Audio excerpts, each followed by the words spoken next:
मित्रों नमस्कार। मैं संजय प्रजापति आप सभी का आपके आध्यात्मिक चैनल नमस्ते तू .in में स्वागत करता हूँ। मित्रों, जैसा कि इस समय आप इंटरनेट और न्यूज़ पे देख रहे होंगे कि एक ही लड़ाई चल रही है, श्याम मानव और धीरेन्द्र कृष्ण शास्त्री। आज का ये ट्रेंडिंग मुद्दा बन गया है लोगों के बीच।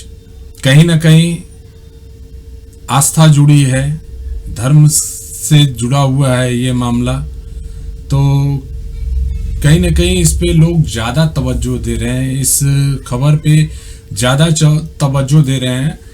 तो आज इसके लिए हम लोगों ने एक जो थंबनेल आपने देखा होगा, इस थंबनेल को मैं फिर से प्रीव्यू कर देता हूं ताकि आप इसको जान लो कौन है श्याम मानव। कहीं इसलिए तो नहीं भागना पड़ा बागेश्वर धाम सरकार को, नागपुर आने की चुनौती नामंजूर कर दी गई है। सही बात है, क्योंकि आज जब हम लोगों ने इनको खंगाला कि श्याम मानव जी कौन है, तो श्याम मानव जी पे सर्वप्रथम मैं आपको दिखाना चाहूंगा कि श्याम मानव जी कौन है। और कहीं ये भी एक कारण हो सकता है। देखिए, मैं पूरे तरीके से नहीं कह, चूंकि ये बागेश्वर धाम जी सरकार का निजी मामला भी हो सकता है कि उन्होंने स्टेटमेंट दिया है कि गुरु जी का हमारा जन्मदिन की वजह से हम दो दिन की कथा कम कर रहे हैं। ये कोई भी मुद्दा या मैटर हो सकता है, लेकिन कहीं ना कहीं एक एंगल ये भी तो बनता है। तो आइए मित्रों, हम लोग आपको लेके चलते हैं उस रिपोर्ट को, आपको दिखाना चाहते हैं कि वो रिपोर्ट है क्या। तो पहले आप इस रिपोर्ट को देखिए और इस रिपोर्ट के माध्यम से जस्टिफाई करिए कि श्याम मानव जी कैसी शख्सियत हैं।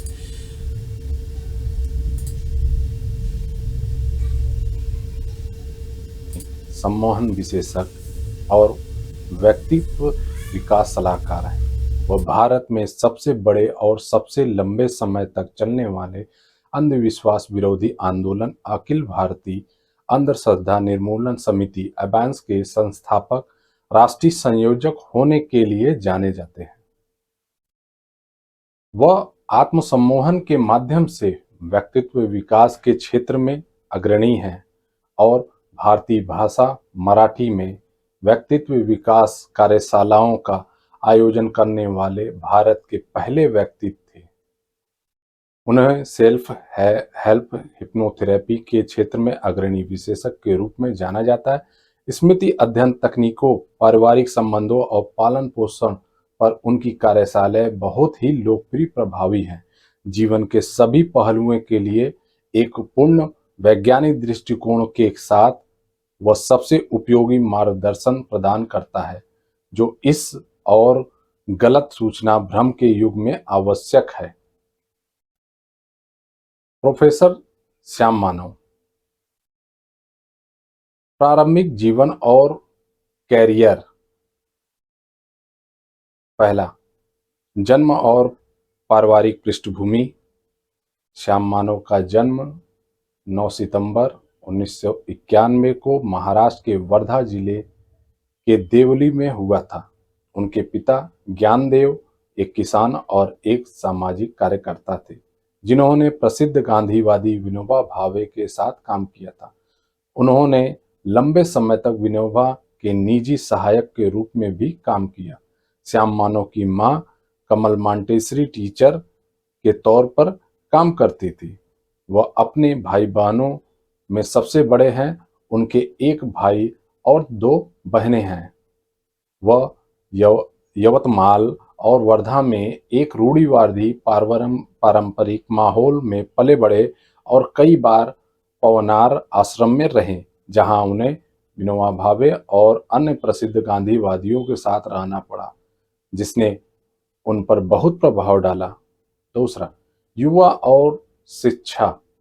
उन्होंने वर्धा में कला, बीए में अपनी स्कूली शिक्षा और स्नातक की पढ़ाई पूरी की। बाद में उन्होंने नागपुर विश्वविद्यालय परिसर से अपना स्नातकोत्तर एमए अंग्रेजी साहित्य पूरा किया। वह स्कूल और कॉलेज में उज्ज्वल छात्र थे। अपने कॉलेज के दिनों में वह तरुण शांति सेना के सदस्य बने और फिर जयप्रकाश नारायण के नेतृत्व वाले छात्र युवा संघर्ष वाहिनी में सक्रिय भूमिका निभाई। आपातकाल के खिलाफ सक्रिय रूप से विरोध करने के लिए 1975-76 में आपातकाल के दौरान उन्हें 9 महीने के लिए वर्धा जेल में डाल दिया गया था। इन आंदोलनों ने उनके व्यक्तित्व को आकार दिया, उन्हें एक सार्वजनिक वक्ता बनने का आत्मविश्वास दिया। तीसरा, शिक्षण और पत्रकारिता। पोस्ट ग्रेजुएशन पूरा करने के बाद उन्होंने नेर में अंग्रेजी साहित्य के व्याख्याता के रूप में काम किया। उन्होंने एक पत्रकार के रूप में भी काम किया और विभिन्न समाचारों पत्रों जैसे तरुण भारत, लोकमत, नागपुर पत्रिका और फिर किर्लोस्कर पत्रिका के साथ स्तंभ लिखे। अंधविश्वास के साथ मुठभेड़। एक रूढ़िवादी धार्मिक अंधविश्वासी परिवार से आने वाले श्याम मानव भी कई अंधविश्वासों को मानते थे और अंधविश्वास से पीड़ित थे। यहाँ तक कि वह नंगे पैर चलने में से भी परहेज करता था, क्योंकि उसका मानना था कि कोई व्यक्ति उस मिट्टी का उपयोग कर सकता है जिसे उसने छुआ था, एक काले जादू की गुड़िया बनाने के लिए जिसका उपयोग उसे नुकसान पहुंचाने के लिए किया जा सकता था। उनके माता पिता भी कई नकली गुरुओं, झोला छापों में विश्वास करते थे और उन्हें कई बार उनके घर में ठहराया गया था। वास्तव में मामला यह था कि जब उनके पिता समुदाय के एक सम्मानित सदस्य होने के नाते किसी नए गुरु का अनुसरण करना शुरू करेंगे, तो उस गुरु के अनुयायियों की संख्या तेजी से बढ़ेगी। अंधविश्वास पर काबू पाना और तर्क संगतता को अपनाना। बाद में कॉलेज के वर्षों के दौरान जैसे जैसे उन्होंने विभिन्न सामाजिक आंदोलनों में भाग लेना शुरू किया, उन्होंने बहुत कुछ सोचना और पढ़ना शुरू किया। तार्किकता और आध्यात्मिकता सहित विभिन्न विषयों पर उन्होंने विभिन्न विचारकों के साथ लंबी चर्चा भी की। जब हम 1981 में पुणे में किर्लोस्कर पत्रिका के लिए एक स्तंभकार के रूप में काम कर रहे थे, तब एक प्रसिद्ध तर्कवादी भी प्रेमानंद एक लंबे दौरे के लिए महाराष्ट्र आए थे।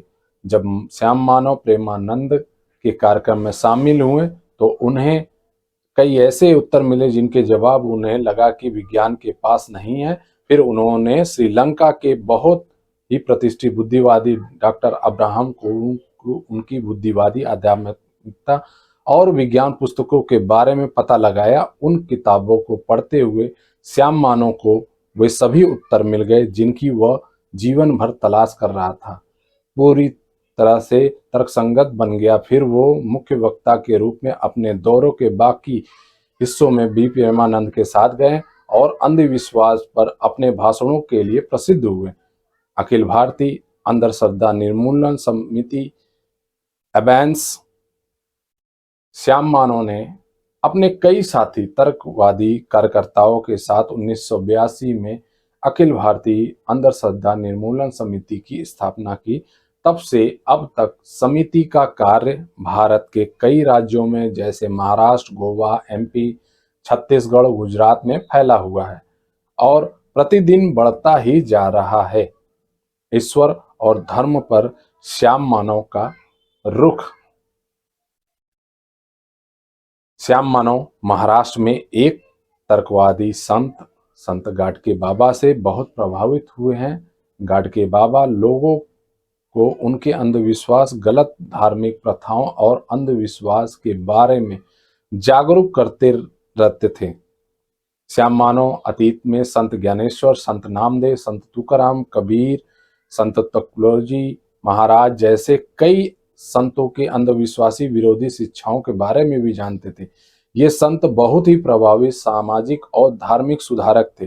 श्याम मानव भी अपने आंदोलन अबेंस के साथ उनके काम को आगे ले जाने वाला मानते हैं। अंधविश्वास के बारे में लोगों के मन को बदलने के बारे में बहुत कुछ सोचने के बाद, जैसा कि वह खुद एक बार इन चीजों से पीड़ित थे और इन विषयों पर तर्कवादियों के बोलने के तरीके को कभी पसंद नहीं करते थे। उन्हें पता था कि उनका रुख प्रभावी नहीं था। वे ईश्वर धर्म की अवधारणा का एक साथ विरोध करते थे और केवल उन्हीं लोगों को शामिल करते थे जो नास्तिक थे। सभी विश्वासी जो बहुसंख्यक है, लगभग 99% भारतीय समाज नास्तिकों को दुष्ट मानते हैं। उन्हें लगता है कि ये नास्तिक दुनिया में जो कुछ भी अच्छा है उसका विरोध करते हैं, क्योंकि वे ईश्वर और धर्म को सभी अच्छे का आधार मानते हैं। इस वजह से विश्वासी या तो ध्यान नहीं देते या वे ऐसे नास्तिकों और संगठनों से नफरत करते हैं। इससे भी महत्वपूर्ण बात यह है कि किसी भी लोकतंत्र में धर्म की पूजा, स्वतंत्रता और विश्वास और पूजा करने का अधिकार आवश्यक है। भारत के संवैधानिक लोकतंत्र के लिए भी यही है। अतः इस स्वतंत्रता का विरोध स्वतः ही एक लोकतंत्र विरोधी रुख बन जाता है।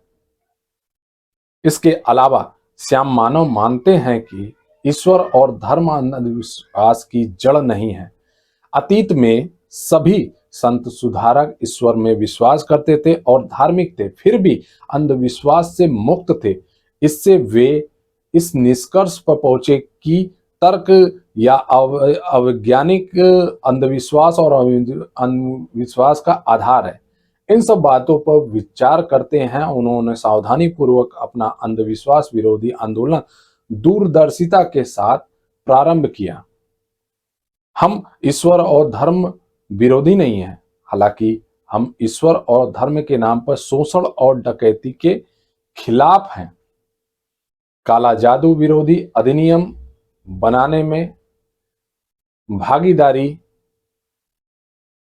श्याम मानव महाराष्ट्र राज्य सरकार के काला जादू विरोधी अधिनियम मांगने वाले पहले लोगों में से थे। विधेयक 2005 से राज्य विधानसभाओं में लंबित था और यह 2013 में एक प्रसिद्ध तर्कवादी और महाराष्ट्र अंधश्रद्धा निर्मूलन समिति के संस्थापक नरेंद्र दाभोलकर की हत्या के बाद था, जो अधिनियम की मांग में सक्रिय रूप से शामिल थे। विधेयक पारित किया गया और महाराष्ट्र राज्य 2014 के एंटी ब्लैक मैजिक एक्ट को अपनाया। श्याम मानव ने राज्य सरकार के साथ मिलकर काम किया और अधिनियम बनाने वाली टीम का नेतृत्व किया। वह पीम्स के पहले और अभी भी संयुक्त अध्यक्ष थे, जिनका गठन एंटी ब्लैक मैजिक के बारे में जागरूकता फैलाने के लिए किया गया था। महाराष्ट्र अंधश्रद्धा निर्मूलन समिति मैंस द्वारा 1992-93 के आसपास एक अंधविश्वास विरोधी बिल बनाने का प्रयास शुरू किया गया था, जो श्याम मानव के अबांस से अलग संगठन और इसका नेतृत्व डॉक्टर नरेंद्र दाभोलकर कर रहे थे। 2004 में विधेयक को पहली बार एक राज्य विधानसभा में पेश किया गया था, लेकिन सत्ताधारी और विरोधी सभी राजनीतिक दलों के अधिकांश विधायकों ने इसका तीखा विरोध किया। अंधविश्वास विरोधी गतिविधियों में नियमित रूप से प्रोफेसर श्याम मानव और एवेंस का समर्थन करने वाले उन विधायकों ने भी विधेयक का विरोध किया। यह जानने के लिए कि इस तरह के उपयोगी और सार्वभौमिक रूप से लाभकारी विधेयक को क्यों खारिज कर दिया गया, प्रोफेसर श्याम मानव ने विधेयक के मसौदे का अध्ययन करना शुरू किया और महसूस किया कि विधेयक लोगों के विश्वास और धर्म का अभ्यास करने के मूल अधिकारों को सीमित कर रहा था और इसीलिए इसे अस्वीकार कर दिया गया था। फिर श्याम मानव बिल को फिर से तैयार करने में जुट गए। महाराष्ट्र के सामाजिक न्याय मंत्री श्री चंद्रकांत जी हंडोरे ने सकारात्मक प्रतिक्रिया दी और मैंस के तत्कालीन अध्यक्ष श्री एन.डी. पाटिल ने इस प्रक्रिया में सक्रिय रूप से सहयोग किया। आखिरकार महाराष्ट्र सरकार ने श्याम मानव को विधेयक के मसौदे को अंतिम रूप देने की प्रमुख जिम्मेदारी दी। प्रोफेसर श्याम मानव ने सर्वोच्च न्यायालय के पूर्व न्यायाधीश न्यायमूर्ति पी.वी. सामंत के मार्गदर्शन में महाराष्ट्र के 100 से अधिक विधायकों और सभी राजनीतिक दलों के नेताओं के साथ विधेयक पर चर्चा की और विधेयक में महत्वपूर्ण बदलाव किए। इस प्रक्रिया के दौरान प्रोफेसर श्याम मानव ने सभी राजनीतिक दलों का समर्थन प्राप्त किया और विधेयक के लिए सकारात्मक माहौल तैयार किया। तत्कालीन मुख्यमंत्री के नेतृत्व में Shri Vilasrao Deshmukh, deputy CM Shri R Patil और सामाजिक न्याय मंत्री Shri Chandrakant ji Handore anti black magic 16 दिसंबर 2005 को महाराष्ट्र राज्य विधानसभा के शीतकालीन सत्र के दौरान पारित किया गया था। हालांकि विधेयक विधान परिषद में अटक गया। 2011 में इसे फिर से पेश किए जाने के बाद इसे विधान परिषद द्वारा फिर खारिज कर दिया गया था। अबांस और नरेंद्र दाभोलकर के मैंस ने विधेयक को विधान परिषद के स्वीकृत कराने के लिए अथक प्रयास किया। हालांकि 20 अगस्त 2013 को डॉक्टर नरेंद्र दाभोलकर की हत्या के बाद ही महाराष्ट्र राज्य सरकार ने तुरंत विधेयक के लिए एक अध्यादेश लाया और एक महाराष्ट्र के तत्कालीन मुख्यमंत्री श्री द्वारा साहसिक निर्णय था कि पृथ्वीराज चौहान, डिप्टी सीएम अजित पवार, सामाजिक न्याय मंत्री श्री शिवाजी राव मोघे, गृह मंत्री श्री आर पाटिल श्री महाराष्ट्र के लाभ के लिए महाराष्ट्र सरकार में छगन भुजबल और अन्य अंत में 18 दिसंबर 2013 को काला जादू विरोधी विधेयक पारित किया गया और अधिनियम प्रभावी हो गया। महाराष्ट्र सरकार एंटी ब्लैक मैजिक एक्ट के बारे में लोगों को जागरूक करने और शिक्षित करने के उद्देश्य से एक project implementation and monitoring committee पेम्प्स का गठन किया। श्याम मानव को विधेयक का मसौदा तैयार करने में प्रमुख भूमिका निभाने के बाद इस समिति का संयुक्त अध्यक्ष भी बनाया गया था।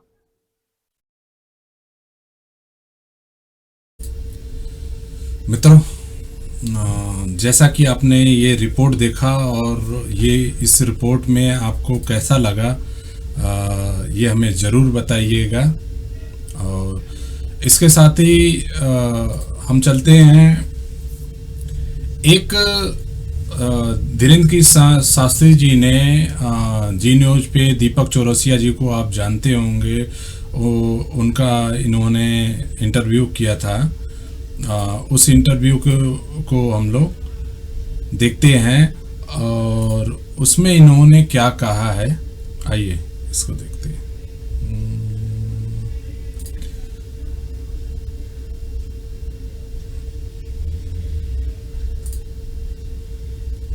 तबके के बीच कम उम्र के ये बाबा मात्र 27 साल के यानी कथावाचक पंडित धीरेन्द्र शास्त्री बागेश्वर धाम वाले बाबा के नाम से काफी मशहूर है। हजारों लाखों लोग उनके कार्यक्रम में आते हैं। लेकिन अब बागेश्वर धाम वाले ये बाबा जी विवादों में फंस गए हैं। नागपुर के अंधश्रद्धा निर्मूलन समिति के श्याम मानव ने पंडित धीरेन्द्र शास्त्री को अपने दावे साबित करने की चुनौती दी है, जिसे धीरेन्द्र शास्त्री ने स्वीकार कर लिया है। श्याम मानव ने पंडित धीरेन्द्र शास्त्री के खिलाफ अंधविश्वास फैलाने का आरोप लगाते हुए शिकायत भी दर्ज करवा दी है, जिसका जवाब भी पंडित धीरेन्द्र शास्त्री की तरफ से दिया गया है।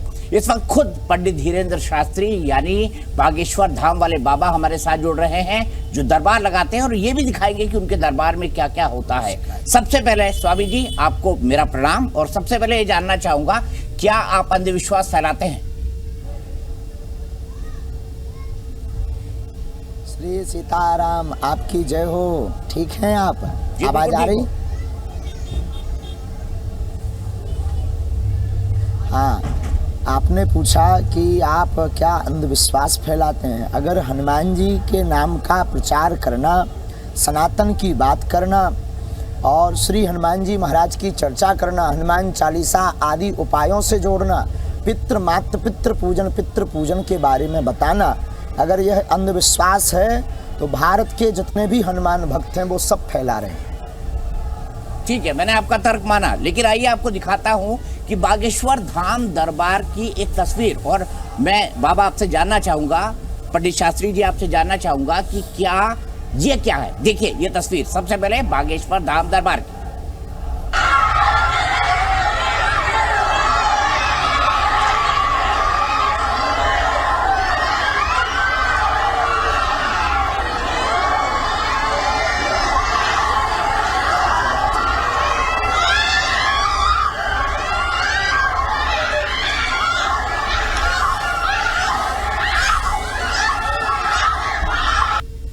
If you are a data science enthusiast who aspires to work with top tech companies,